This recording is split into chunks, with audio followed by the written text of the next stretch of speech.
Good morning. Bharatiya Cements సమర్పిస్తున్న business breakfast షోకి స్వాగతం. ఏషియన్ మార్కెట్స్లో ఒక మిక్స్డ్ ట్రెండ్ కనిపిస్తుంది ఉదయం. సో కొన్ని మార్కెట్స్ లైక్ నికీ 1% కంటే ఎక్కువ లాభంతో ట్రేడ్ అవుతుంటే షాంఘై ఇండెక్స్ నెగిటివ్గా ట్రేడ్ అవుతుంది. ఇలా ఒక మిక్స్డ్ ట్రెండ్ కనిపిస్తుంది. SGX నిఫ్టీ కూడా ఫ్లాట్గా ఉంది 7690 దగ్గర.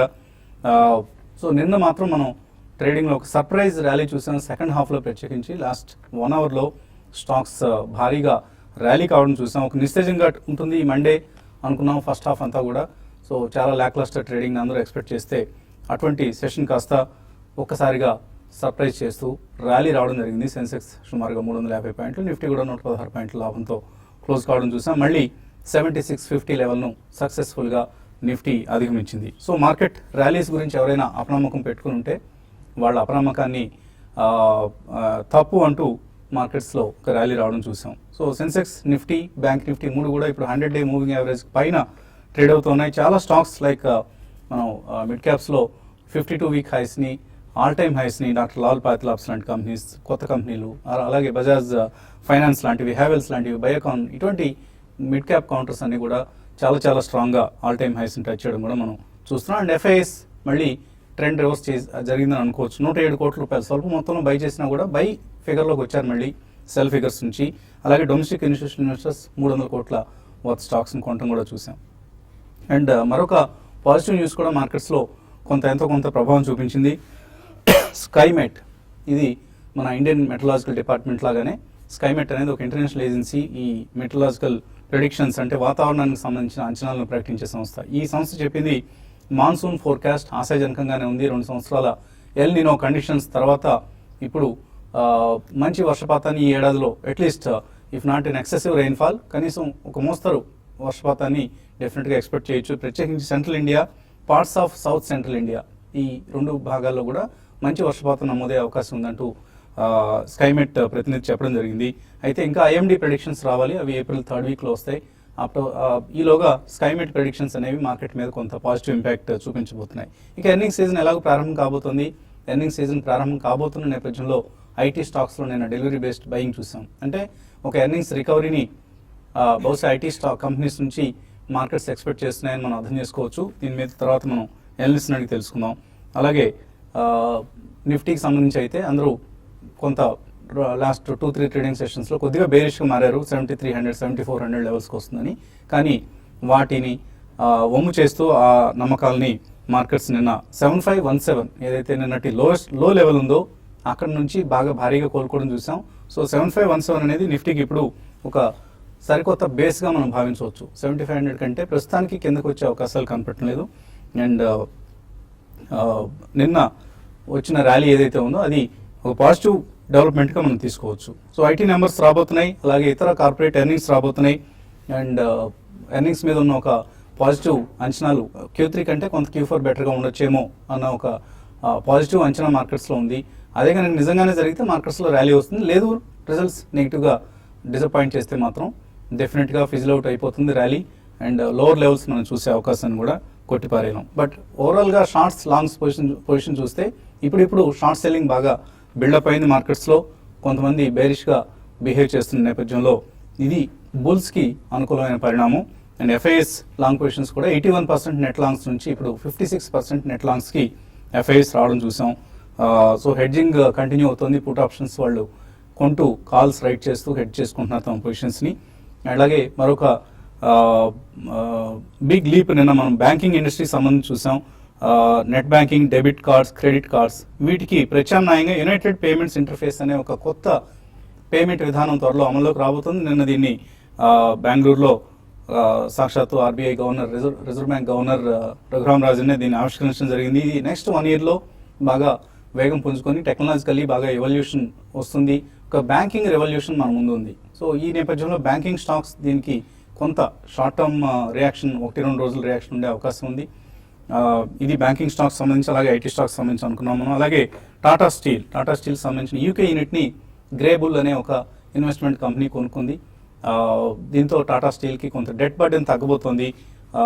సో ఎటువంటి ఆల్రెడీ నిన్న కొంత పాజిటివ్గా ఉన్న టాటా స్టీల్ రియాక్ట్ కావడం చూసి ఇవాళ కూడా పాజిటివ్గానే రియాక్ట్ అయ్యే అవకాశం కనిపిస్తుంది. ఇవి స్థూలంగా మనకు మార్కెట్స్లో ప్రస్తుతం కనిపిస్తుంది. క్యూస్. ఇక ఎనలిస్ట్ ఒపీనియన్స్ తెలుసుకుందాం. జగన్నాథన్ గారు, శేష్ గారు మనతో ఉన్నారు. సో జగన్నాథన్ గారు, ఎటువంటి ఫాలో ఆన్ ర్యాలీని మనం ఎక్స్పెక్ట్ చేయొచ్చు మార్కెట్స్లో? నిన్నటిది జస్ట్ వన్ డే ర్యాలీ అనుకోవచ్చు, ఎందుకంటే ఓపెనింగ్ చూస్తే మనకు ఫ్లాట్గా కనిపిస్తుంది. ఎస్టెక్స్ నిఫ్టీ ట్రెండ్ బట్టి చూస్తే నిన్నట్లాగా ఫ్లాట్గా ఓపెన్ అయ్యి మళ్ళీ సెకండ్ హాఫ్లో either side positive side or negative side వెళ్ళే అవకాశం ఎంతవరకు ఉంది? ఓవరాల్ పాజిటివ్గానే ఉండొచ్చు అండి. అయితే ఏంటంటే ఇక్కడ నుంచి రిజల్ట్ సీజన్ ఇంపాక్ట్ ఎక్కువ ఉంటుంది. స్టాక్ స్పెసిఫిక్ యాక్షన్ కనపడచ్చు, especially Tata Steel kind of news related information. అయితే ఏంటంటే ఇది ఇయర్ ఎండ్ రిజల్ట్స్ కాబట్టి వాళ్ళకి 2 months టైం ఉంటుంది. జనరల్గా అయితే క్వార్టర్ టైంలో అయితే క్వార్టర్ ఎండింగ్ దగ్గర నుంచి 45 daysలో రిజల్ట్స్ అనౌన్స్ చేయాలి. ఇయర్ ఎండ్ టైంలో కాబట్టి May 31st వరకు, అంటే మనకి ఇంకా 2 months టైం ఉంది. అంటే ఇమీడియట్గా 1 or 2-3 weeks లో అయిపోయేది కాదు కదా, ఇది లాంగ్ 8 weeks ఫినామినా. సో కాబట్టి ఏంటంటే ఇమ్మీడియట్ గా రిజల్ట్స్ రాకపోవచ్చు. అందులో ఏంటంటే లార్జ్ క్యాప్ కంపెనీస్ ఫస్ట్ 10-15 daysలో వచ్చేసినా కూడా మిడ్ క్యాప్స్ వస్తే మే పడుతుంది, మిడ్ మే అవ్వచ్చు. సో కాబట్టి ఏంటంటే మీకున్న పోర్ట్ఫోలియోని బట్టి అది ఏ టైంలో మీకు అది ఇంపాక్ట్ ఉంటుందని చూడాలి. ఓవరాల్గా అయితే మార్కెట్ సెటప్ బాగానే ఉందండి, ఎందుకంటే market luckily over valued zone లేదు ఇంకా. అంటే 76-77 అనేది గుడ్ లెవెల్. అంటే ఓవర్ బాట్ నుంచి కూడా కొద్దిగా తగ్గుతుంది. సో అదే ఇదే సిచ్యువేషన్ 86-87 ఉంటే కొంచెం అగైన్ కొద్దిగా డిస్కంఫర్ట్ ఫీలింగ్ అనిపించేది. But we are in a good position. ఈ సిరీస్ లో మనం 8,000 లాంటి లెవెల్స్ మనం టెస్ట్ చేయొచ్చా? అది శేషుగా చెప్పొచ్చాము, అది ఎఫ్ అండ్ పాయింట్. కానీ ఓవరాల్గా అయితే మార్కెట్ సెటప్ బాగానే ఉందండి. రిజల్ట్స్ ఆల్మోస్ట్ న్యూ గవర్నమెంట్ వచ్చిన తర్వాత ఇప్పటికి 8 quarter రిజల్ట్స్ చూసాము. ఆల్మోస్ట్ 6 quarters అంత ఎక్సైటింగ్ రిజల్ట్స్ అయితే రాలేదు. ఈసారి వస్తే ఈ ర్యాలీ సస్టైన్ అవ్వచ్చండి, లేదంటే ఒక రీజనబుల్ సెల్ ఆఫ్ మళ్ళీ ఇంకోసారి చూసే రిస్క్ ఉండొచ్చు. So IT stocks and Tata steel ఎటువంటి సజెషన్ ఇస్తారు? ఐటీ స్టాక్స్ ఓవరాల్ పాజిటివ్ మూడే ఉందండి. అంటే రిజల్ట్స్ ఇన్ఫోసిస్, టీసీఎస్ అనౌన్స్ చేసిన తర్వాత కొద్దిగా ఫీలింగ్ సెట్ అవుతుంది. టాటా స్టీల్ వచ్చేటప్పటికి అట్లీస్ట్ మొదట్లో గొడవ ఏంటంటే అసలు వాళ్ళు అసలు బయర్ని ఐడెంటిఫై చేయగలుగుతారా అనేది టెన్షన్. లక్కీలీ ఏదో ఒక రేట్ కి 1 penny కైనా సరే మార్కెట్స్ దానివల్ల ఏంటంటే at least accumulated losses, accumulated dead burden relieve అయిపోద్ది. కాబట్టి ఆ రకంగా ఇది మంచి డీలే అనుకోవచ్చు.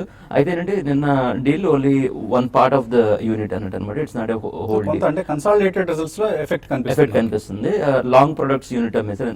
ఎస్పెషల్లీ స్టీల్ ఇండస్ట్రీలో కూడా లాంగ్ ప్రొడక్ట్స్ డిమాండ్ చాలా తక్కువ ఉంది గ్లోబల్లీ.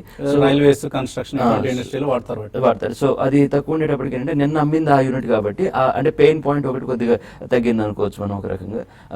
సో వాళ్ళు అట్లా బిట్స్ అండ్ పీసెస్ లో యూనిట్ వైజ్ అమ్ముకుంటూ వెళ్తున్నారు కాబట్టి overall at least debt and accumulated losses. మొత్తం కోరస్ ని ఒకేసారి అమ్మటం అనేది చాలా కష్టం, ఈ మార్కెట్ లో చాలా కష్టం అండి. సో కాబట్టి అంటే ఆ కాంటెక్స్ట్ లో చూస్తే అట్లీస్ట్ ఇది స్మార్ట్ స్ట్రాటజీ, యూనిట్ వైజ్ అమ్మటం. అందులో ఏంటంటే యూకే గవర్నమెంట్ కూడా ఆల్రెడీ షేర్స్ ఉన్న వాళ్ళు హోల్డ్ చేయొచ్చా, అలాగే కొత్తగా కొందాం వాళ్ళకి ఎటువంటి సలహా ఇస్తారు? జనరలీ మెటల్స్ అంత ఎక్సైటింగ్ స్పేస్ లో లేదండి, ఇది స్టీల్ హెవీ బేర్ మార్కెట్ లో ఉంది. కాబట్టి ఆ లాజిక్ ప్రకారం అయితే వద్దనే చెప్తాను. కాకపోతే ఏంటంటే ఇటువంటి డీల్స్ అప్పుడు ఏమవుతున్నాయంటే సప్రెస్డ్ వాల్యుయేషన్ నుంచి అట్లీస్ట్ ఫేర్ వాల్యుయేషన్ దగ్గరికి వచ్చినా కూడా మనకు రీజనబుల్ రిటర్న్ రావచ్చు. కాబట్టి డెడ్ క్యాట్ బౌన్స్ లాంటిది అనమాట. అంటే అది ఓవరాల్ పాజిటివ్ రిటర్న్ అనుకోకూడదు. అది ఏంటంటే బాగా సప్రెస్డ్ లెవెల్ నుంచి ఒక రీజనబుల్ లెవెల్స్ కి వస్తే ఆ పాజిటివ్ రిటర్న్స్ కనపడవచ్చు. ఓకే అండి. సో మీరు టెక్నికల్లీ ట్రేడర్స్ ఎటువంటి సలహా ఇస్తారు? మార్కెట్స్ అయితే నిన్నటి ర్యాలీ అనేది కొంచెం సర్ప్రైజింగ్ ర్యాలీ, అయితే చాలా వరకు షార్ట్ కవరింగ్ ర్యాలీ అని చెప్పొచ్చు.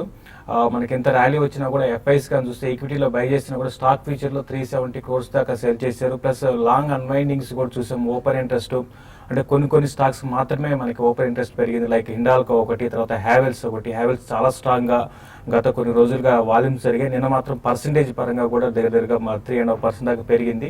ఆ తర్వాత మనకు ఓపెన్ ఇంట్రెస్ట్ గా చూస్తే 12% దాకా పెరిగింది. Mid cap, selected mid cap లో మాత్రం ఓపెన్ ఇంట్రెస్ట్ బాగా ఉంది. బట్ ఏదైనా కూడా మళ్ళీ మార్కెట్ ఇక్కడ కొంచెం కన్సాలిడేషన్ దూరంలోకి రావడానికి అవకాశం ఉంది. నిఫ్టీ నిన్న చూసాం మనకు చాలా వరకు రెసిస్టెన్స్ బాగా దాటుకొని ఒకే రోజు 7671 దగ్గర క్లోజ్ అయింది. కాబట్టి ఇక్కడ 7720 దగ్గర నెక్స్ట్ ఇమీడియట్ రెసిస్టెన్స్ అనేది ఇంటర్డే కావచ్చు, నెక్స్ట్ 1 or 2 days రావచ్చు, రెసిస్టెన్స్ ఫేస్ చేయొచ్చు. బట్ ఓవరాల్ గా మాత్రం 7800 దగ్గర నిఫ్టీకి రెసిస్టెన్స్ ఉంటుంది. అయితే బ్యాంకింగ్ నిఫ్టీ నేను చూసాం నిన్న ఒక టైంలో బ్యాంక్ నిఫ్టీ చాలా వీక్ ఉంటుంది అనుకున్న టైంలో చాలా సర్ప్రైజింగ్ బ్యాంక్ నిఫ్టీలో కూడా చూసాము. బ్యాంక్ నిఫ్టీ మళ్ళీ మునుపటి అంటే లాస్ట్ ఒక 1 week 10 days బ్యాక్ వచ్చిన హైస్ ని టెస్ట్ చేయకపోవచ్చు. బట్ బ్యాంక్ నిఫ్టీ ఈ లెవెల్లో కొంచెం కన్సాలేషన్ లో ఉండే అవకాశం ఉంది. బట్ స్టాక్ స్పెసిఫిక్ విషయానికి వస్తే ఎవ్రీ డిపోలో హిండాల్కోని అంటే పొజిషనల్ ట్రేడర్స్, ఇంటర్డే కోసం కాకుండా పొజిషనల్ ట్రేడర్స్ బై చేసుకోవచ్చు. అదేవిధంగా మిడ్ క్యాప్ లో మనకి డిష్ టీవీ లాంటి స్టాక్ ని అది కూడా పొజిషనల్ ట్రేడర్స్ బై చేసుకోమంటాను. తర్వాత సెల్లింగ్ విషయానికి వస్తే ఎల్ఐసి హౌసింగ్ ఫైనాన్స్, 480 బిలో ఉన్నంత కాలం దాన్ని సెల్ చేసుకోవచ్చు. 492 దగ్గర స్టాప్ లాస్ పెట్టుకోమంటాను. తర్వాత ఈ రోజు విషయానికి వస్తే దివి ల్యాబ్స్ ఒకటి 1020 బిలోగా ట్రేడ్ అయితే దాన్ని కూడా 1028 దగ్గర స్టాప్ లాస్ పెట్టుకొని ఇంట్రాడే కోసం దాన్ని కూడా బాగా సెల్ చేయమంటాను. 996 ఆ లెవెల్ కూడా రావడానికి అవకాశం ఉంది. బట్ ఓవరాల్ గా మార్కెట్ లో కొంచెం కన్సాలేషన్, మళ్ళీ మిడ్ క్యాప్ లో ఈ రోజు యాక్షన్ కొనసాగే అవకాశం ఉంది. హైయర్ లెవెల్స్ లో మాత్రం బ్యాంక్ నిఫ్టీని ఇంట్రాడే కోసం సెల్ చేయమంటాను. ఒక 100 నుంచి 150 పాయింట్స్ డౌన్ సైడ్ వచ్చినప్పుడు ప్రాఫిట్ బుక్ చేసుకోమని చెప్తాను. ఓకే అండి, ఇన్వెస్టర్స్ నుంచి కాల్స్ అలాగే మెయిల్స్ తీసుకునే ముందు భారతీయ సిమెంట్స్ సమర్పిస్తున్న బిజినెస్ బ్రేక్ఫాస్ట్ షోలో చిన్న బ్రేక్ తీసుకున్నాం.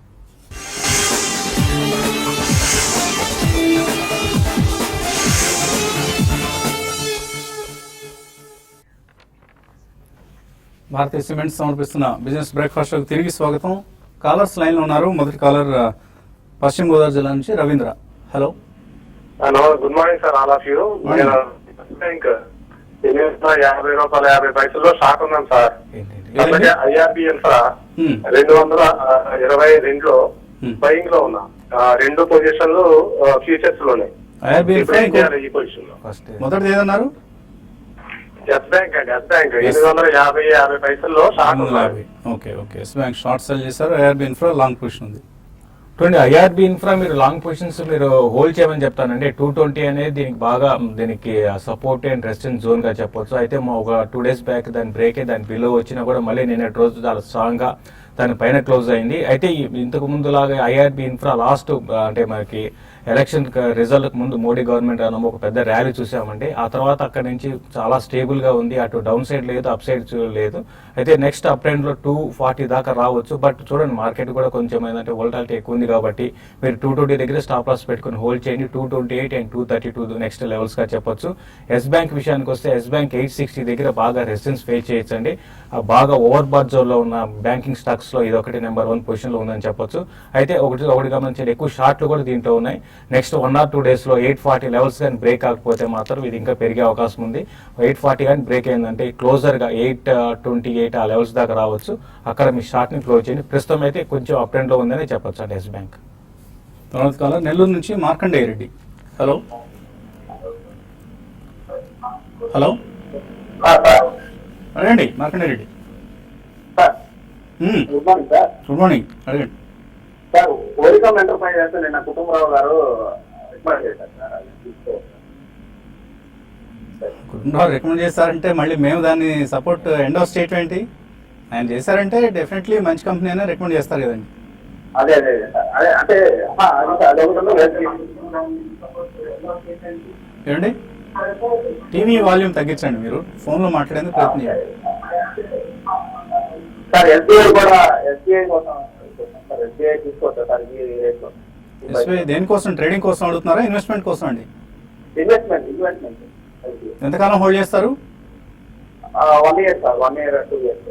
స్టేట్ బ్యాంక్ ఆఫ్ ఇండియా ఇక్కడ ఈ రేట్లో తీసుకోవచ్చా లేదా రిజల్ట్స్ కోసం వెయిట్ చేయమంటారు? రిజల్ట్స్ కోసం వెయిట్ చేసి కానీ బై అండ్ డిప్స్ అంటే డిప్స్ వస్తా ఉంటే ఫర్ ఎగ్జాంపుల్ కరెంట్లీ 180లో ఉన్నట్టుంది. సో 160, 170 అట్లా ఎప్పుడు డిప్ వచ్చినా సరే కొద్దిగా యాడ్ చేసుకోవడం బెటర్. మీరు ఎంతైతే అమౌంట్ ఇన్వెస్ట్ చేద్దాం అనుకుంటున్నారో రిజల్ట్స్ ముందు మేబీ 25-30% ఇన్వెస్ట్ చేయండి. రిజల్ట్స్ దగ్గర సిచ్యువేషన్ బట్టి మిగిలింది ఇన్వెస్ట్ చేయడం బెటర్ అండి. పిఎస్యూ బ్యాంక్స్ లో SBI will be last man standing. అంటే ఓవరాల్ పిఎస్యూస్ లో ఎన్పిఐ ప్రాబ్లమ్స్ ఉన్నా కూడా స్టేట్ బ్యాంక్ ఎలాంటిదంటే ఆల్మోస్ట్ గవర్నమెంట్ రిప్రజెంటేటివ్ అంటే ప్రాక్సీ లాంటి సిచ్యువేషన్ కాబట్టి eventually state bank will perform well. అంటే బై అండ్ డిప్స్ పెట్టుకొని కొద్దిగా పేషెన్స్ గా 1 or 2 years ఉంటే మీకు మంచి రిటర్న్స్ వచ్చే అవకాశం ఉంది. ఓకే అండి. తర్వాత కాలర్. హలో. హలో, అడగండి, ప్రశ్న అడగండి. Good morning sir. నేను 3 stocks అడగాలనుకుంటున్నానండి. అడగండి. BHEL ఈ రేట్ లో కొనొచ్చా? Ramco industry, West Coast Paper Mill. ఇవన్నీ కూడా కొందాం అనుకుంటున్నారా? అవునండి. సో ఒక paper company, BHEL and Ramco industries అంటే ఇది సిమెంట్ కంపెనీ. బిహెచ్ఎల్ వచ్చేటప్పటికి సిచ్యువేషన్ అంటే ఆర్డర్ బుక్ సిచ్యువేషన్ ఇంకా సప్రెస్డ్ స్టేజ్లోనే ఉందండి. అయితే ఏంటంటే ఓవరాల్గా వాల్యుయేషన్స్ ఆల్మోస్ట్ 300 రూపీస్ to 100 రూపీస్కి వచ్చేటప్పటికి ఇప్పుడున్న వాల్యుయేషన్స్లో 35% క్యాషే ఉంది కంపెనీ దగ్గర. అంటే ఆల్మోస్ట్ 100 రూపీస్లో 35 రూపీస్ వర్త్ ఆఫ్ కంపెనీ దగ్గర క్యాషే ఉంది.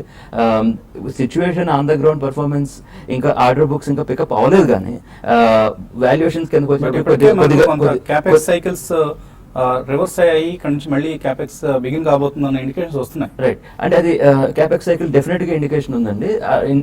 వస్తే బిహెచ్ఎల్ డెఫినెట్ గా బెనిఫిషియల్ ఉంటుంది, ఎందుకంటే గవర్నమెంట్ బిజినెస్ అంతా బిహెచ్ఎల్ గా వస్తుంది కాబట్టి. అయితే అయితే ఏంటంటే ఆల్రెడీ వాల్యుయేషన్స్ కూడా ₹100 110 కి వచ్చినాయి కాబట్టి యాజ్ ఎ కాంట్రేరియన్ బెట్. అప్పుడు ఇప్పుడు ఇంకా క్యాపెక్స్ ఫుల్ గా మనకి రికవరీ కనపడలేదు కాబట్టి as of now it's contrarian bet. అంటే ఎవరైనా ఓవరాల్ గా current bearish capex cycle point of వ్యూలో బిహెచ్ఎల్ కొందాం అనుకుంటే అది మొమెంటం బెట్ అనకూడదు, కాంట్రేరియన్ బెట్ అనొచ్చు. కానీ లెవెల్స్ బాగున్నాయి కాబట్టి ఛాన్స్ తీసుకో ఇక్కడ ఇన్వెస్ట్ చేయొచ్చు అంటారు. అంటే గుర్తుపెట్టుకోవాల్సింది ఏంటంటే రిస్క్ తీసుకుంటున్నట్టే. అయితే ఏంటంటే లెవెల్స్ తక్కువ రిస్క్ సిద్ధపడి తీసుకుంటే ఛాన్స్ ఉందండి, అప్ సైడ్ వచ్చే ఛాన్స్. లాస్ట్ టైం లాగా ₹90 వచ్చినా కూడా మనం సిద్ధంగా ఉండాలి దాన్ని ఆ రిస్క్ బేర్ చేయడానికి. అలాగే Ramco and west Coast paper. Ramco వచ్చేటప్పటికి సిమెంట్ ఓవరాల్ గా లాస్ట్ 1 or 2 years లో కొద్దిగా స్లోగా ఉందండి ఓవరాల్ గా. అయితే అంటే ఓవరాల్ గా ఇండస్ట్రియల్ యాక్టివిటీ పెరిగినప్పుడు సిమెంట్ పర్ఫార్మెన్స్ ఓవరాల్ గా బాగుండొచ్చు. అయితే కొద్దిగా లార్జ్ క్యాప్ నేమ్స్ లో ఉండడం బెటర్ అండి, ఎందుకంటే అంబుజా సిమెంట్ వీటి అంటే కొద్దిగా ఇండస్ట్రియల్ యాక్టివిటీ పికప్ అయిన ఇమీడియట్ గా బిజినెస్ అడ్వాంటేజ్. మిడ్ క్యాప్స్ లో ఎక్కువ యాక్షన్ కనిపిస్తుంది, సాగర్ సిమెంట్స్ కావచ్చు, పీటీ సిమెంట్స్. అయితే వీటిలో ఏంటంటే ఒక్క క్వార్టర్ రిజల్ట్స్ అయితే కొద్దిగా రిజల్ట్స్ ఒక్కసారి కొద్దిగా డల్ వస్తే రియాక్షన్స్ కొంచెం షార్ప్ గా ఉండొచ్చు అండి. అదొకటి కొద్దిగా రిస్క్ రెడీ ఉండుంటే cement segment overall okay, so అది యాడ్ చేసుకోవచ్చు. మూడోది West Coast Paper Mills last 3-4 days నుంచి చాలా మొమెంటమ్ లో చాలా ఫాస్ట్ ర్యాలీస్ ఉన్నాయండి. అయితే ఏంటంటే ఇవన్నీ ఏంటంటే ఒక 3-4-5 days తర్వాత కొద్దిగా మళ్ళీ డల్ అయ్యే పాయింట్ ఉంది. సో ఈ అగ్రెసివ్ పాయింట్ లో కొద్దిగా కూల్ అయిన తర్వాత తీసుకోవడం బెటర్ అండి. ఓకే, తర్వాత caller Ramachandra Rao, last caller. Hello అరే రామచంద్ర గారు. సార్, ఇది కేఎల్ఎన్ కన్స్ట్రక్షన్, అశోక బిల్డ్ కానీ వీటిలో కంపెనీ సెలెక్ట్ చేసుకుందాం అనుకుంటున్నానండి, ఏది మంచిదని? అశోక బిల్డ్కాన్ కొద్దిగా ఈ మధ్య నెగిటివ్ న్యూస్ రావడం జరిగింది. Given the 2 stocks, KNR seems to be a better stock. KNR గురించి మాకు పాజిటివ్ వ్యూనే ఉందండి. అది ఓవరాల్ గా ఆర్డర్ బుక్ కూడా బాగుంది, వాళ్ళ ఎగ్జిక్యూషన్ క్యాపబిలిటీస్ కూడా బాగున్నాయి. సో ఆ రెండిట్లో చూస్ చేసుకుందామంటే కేఎన్ఆర్ కన్స్ట్రక్షన్స్ బెటర్. ఓకే అండి. అలాగే ఈమెయిల్ సందేహాలు కూడా మనకు చాలా వచ్చాయి. పి శాస్త్రి అడుగుతున్నారు, Garware wall ropes and Lloyd electricals ఈ రెండు కూడా టెక్నికల్స్ ఎలా ఉన్నాయి? అంటే గర్వారే వాల్ రోప్స్ అయితే మీరు హోల్డ్ చేయండి అండి. ప్రస్తుతం అయితే ఇప్పుడే ఒక అప్ ట్రెండ్ కి రావడం చూసాము. రెండు కూడా ఇమీడియట్ ట్రెండ్ అయితే మాత్రం అప్ ట్రెండ్ ఉందండి, హోల్డ్ చేయమని చెప్తాను. అండ్ నాగరాజ అడుగుతున్నారు, శంకర్ శర్మ స్టేట్మెంట్స్ పాజిటివ్గా కనిపిస్తున్నాయట, అందువల్ల వర్స్ట్ అయిపోయిందని అనుకోవచ్చా? మార్కెట్స్ న్యూ హైస్కి వెళ్తాయా? అలాగే మ్యారికో ఇంట్రాడే కోసం లాంగ్ పొజిషన్స్ తీసుకోవచ్చా? ఇప్పుడు మ్యారికో అనేది ఇంట్రాడే కోసం తీసుకునే, అంటే ఇది కొంచెం మార్కెట్కి అగెనిస్ట్గా ఉంటుందండి. కాబట్టి ఈ రోజు మాత్రం ఇది సైడ్ వేస్లో ఉండే అవకాశం ఎక్కువ ఉంది. బట్ ఓవరాల్ ట్రెండ్ పరంగా చెప్పాలంటే మ్యారికో ఒక రోజు అప్ ట్రెండ్, ఒక రోజు అంటే వోలటాలిటీ అనేది ఇది ఇంట్రాడేలో వోలటాలిటీ ఉంది, స్టడీగా ఉండే అవకాశం ఎక్కువ ఉందండి. సిహెచ్ శేషగిరిరావు ₹8 లక్షలు ఇన్వెస్ట్ చేస్తారట లాంగ్ టర్మ్ కోసం. 4-5 బెస్ట్ మ్యూచువల్ ఫండ్స్ని రికమెండ్ చేయమంటున్నారు. సో మనకి లాస్ట్ 3 years పెర్ఫార్మెన్స్ కనుక మనం ఒకసారి పరిగణలోకి తీసుకుంటే Birla Sun Life Frontline Equity or Franklin ఇండియాలో ప్రైమా ప్లస్ కావచ్చు, ICICI Prudential Value Discovery Fund, ఈ 3 ఫండ్స్ బాగా మంచి రిటర్న్స్ ఇచ్చాయండి. 20+% రిటర్న్స్ ఇచ్చిన ఫండ్స్ ఇవి లాస్ట్ 3 yearsలో యాన్యువలైజ్ రిటర్న్స్. అలాగే ఎస్బీఐ బ్లూ చిప్, ఈ 4 స్కీమ్స్లో మీరు ఇన్వెస్ట్ చేస్తే మంచి ఫలితాలు ఉండే అవకాశం కనిపిస్తుంది. దివ్య అడుగుతున్నారు, ONGC BHEL, of course BHEL మనం ఇందాక రికమెండ్ చేయడం జరిగింది, ఆన్సర్ చేయడం జరిగింది. ఓఎన్జీసీ ఆల్రెడీ హోల్డ్ చేస్తున్నారట, హోల్డ్ చేయొచ్చా? ఓఎన్జీసీ అగైన్ అదే ఓవరాల్ క్రూడ్ ఆయిల్ ప్రైస్ కి కాంట్రేరియన్ పెట్టండి. మీరు ఈ కరెంట్ $30-40 కనుక మీరు బేస్ ఫామ్ అయిపోయింది కనుక అన్న వ్యూ కనుక ఎస్టాబ్లిష్ చేసుకోగలిగితే ఇవన్నీ గుడ్ లెవెల్స్, కేన్ ఇండియా అయినా సరే ఓఎన్జీసీ అయినా సరే. అయితే ఏంటంటే crude oil next 1 or 2 years కూడా బేరిష్ అంటున్నారు. కాబట్టి ఏంటంటే ఓఎన్జీసీ ఏంటంటే నెక్స్ట్ 5 years మీరు కనుక హోల్డ్ చేయగలిగితే డెఫినెట్ గా రిటర్న్ వస్తుంది. నెక్స్ట్ 5 months వ్యూ అయితే మాత్రం అవాయిడ్ చేయడం అంటే మీ వ్యూ మీద ఆధారపడి ఉంటుందండి. సో ఈ కాంట్రేరియన్ బెట్స్ ఏంటంటే ఒక్కసారి మీ పేషెన్స్ టెస్ట్ చేస్తుంది, ఎందుకంటే ఆ సైకిల్ టర్న్ అవడానికి చాలా టైం పడుతుంది. కానీ టర్న్ అయిన తర్వాత డెఫినెట్ గా రిటర్న్స్ వస్తాయి, కానీ అది 5 months లో అయ్యే ఎపిసోడ్ కాదు, 5 years కి ఓపిక పట్టుకోగలగాలన్నమాట. సో మీ టైం హొరైజన్ బట్టి మీరు ర్యాలీస్ లో ఎగ్జిట్ అయ్యే ప్రయత్నం చేయండి if you're short term investor. Fortis health care NCC 1 year కోసం తీసుకోవచ్చు. ఇక్కడ రమేష్ రెడ్డి అడుగుతున్నారు. డెఫినెట్ గా ఫోర్టిస్ గా హెల్త్ కేర్ 1 year కోసం తీసుకోవచ్చు అండి. ఈ రీసెంట్ డేస్ లో చూసుకుంటే హాస్పిటల్ స్టాక్స్ అన్ని కూడా లైక్ ఇదొకటి అపోలో కూడా మంచి ఒక టెక్నికల్ గా అప్రెండ్ ఉంది, ఫండమెంటల్స్ కూడా బాగా ఇంప్రూవ్ అవుతున్నాయండి, మీరు బై చేసుకోవచ్చు. ఈవెన్ ఎన్సీసీ కూడా చూసుకుంటే మార్జిన్స్ బాగా పెరుగుతున్నాయి లాస్ట్ 2-3 quarterలుగా, కాబట్టి దాన్ని కూడా మీరు 1 year కోసం మీరు బై చేయొచ్చు అండి. వీరభద్రయ్య అడుగుతున్నారు, ఎస్ఐపి చేద్దాం అనుకుంటున్నారు, Asian paints, Aurobindo pharma 5 years కోసం చేయొచ్చా? రెండు మంచి నేమ్స్ ఏనండి. పెయింట్స్లో కన్సర్న్ ఎర్లాక్ బడ్జెట్ పెయింట్స్ ఈ వీటి మీద కూడా మాకు పాజిటివ్ ఉంది. యాక్జోనోబుల్, డ్యూలక్స్ బ్రాండ్స్తో ఏదైతే కంపెనీ చేస్తుందో ఈ మూడింటి మీద కూడా వ్యూ పాజిటివ్ నేమ్ ఉంది. ఏషియన్ పెయింట్స్ కూడా ఓకే. అరవిందో ఫార్మా అగైన్ మనం ఫార్మాలో ఆల్రెడీ డిస్కస్ చేసినట్టు కొద్దిగా ఎఫ్డీఏ రిలేటెడ్ ఇష్యూస్ వచ్చిన తర్వాత కొద్దిగా సిచ్యువేషన్ ఎలా ఉందంటే ఏ రోజు ఏ న్యూస్ వస్తుంది అన్నట్టు సిచ్యువేషన్ ఉంది. కాబట్టి ఇప్పుడే ఫార్మాలో అంత అగ్రెసివ్గా ఉండకపోవడమే బెటర్ అండి. కొద్దిగా బాగా డిప్స్ వచ్చిన తర్వాత ఏమైనా మళ్ళీ లో లెవెల్స్ అక్యుములేట్ చేసుకుంటే అది వేరే విషయం, కానీ అట్ దిస్ మూమెంట్ కొద్దిగా ఫార్మా అవాయిడ్ చేయమని మా సలహా.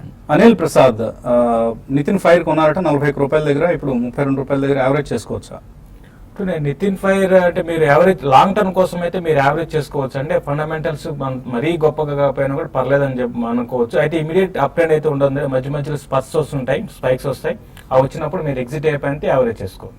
లింకన్ ఫార్మా శరణ్ అనంతపురం నుంచి అడుగుతున్నారు, 210 రూపాయల్లో కొన్నారట, హోల్డ్ చేయొచ్చా?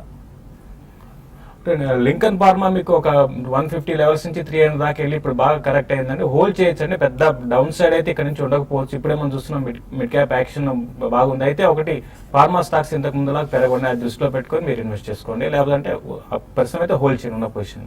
రాజేష్ తెనాల నుంచి అడుగుతున్నారు, కెల్టన్ టెక్నాలజీస్ ఈ రేట్లో కొనొచ్చా అని అడుగుతున్నారు. రిజల్ట్స్ వరకు వెయిట్ చేయటం బెస్ట్ పద్ధతి, బెస్ట్ స్ట్రాటజీ అవుతుంది. లాస్ట్ క్వార్టర్ బాగానే చేశారు, బట్ ఈ క్వార్టర్ కూడా అది సస్టైన్ చేస్తారా అనేది ఒకసారి అబ్జర్వ్ చేసిన తర్వాత మీరు డెసిషన్ తీసుకుంటే బెటర్ అండి. హైదరాబాద్కి చెందిన కంపెనీ ఇది. ఇవాళ బిజినెస్ బ్రేక్ఫాస్ట్లో. మధ్యాహ్నం స్మార్ట్ ఇన్వెస్టర్లో మళ్ళీ కలుద్దాం.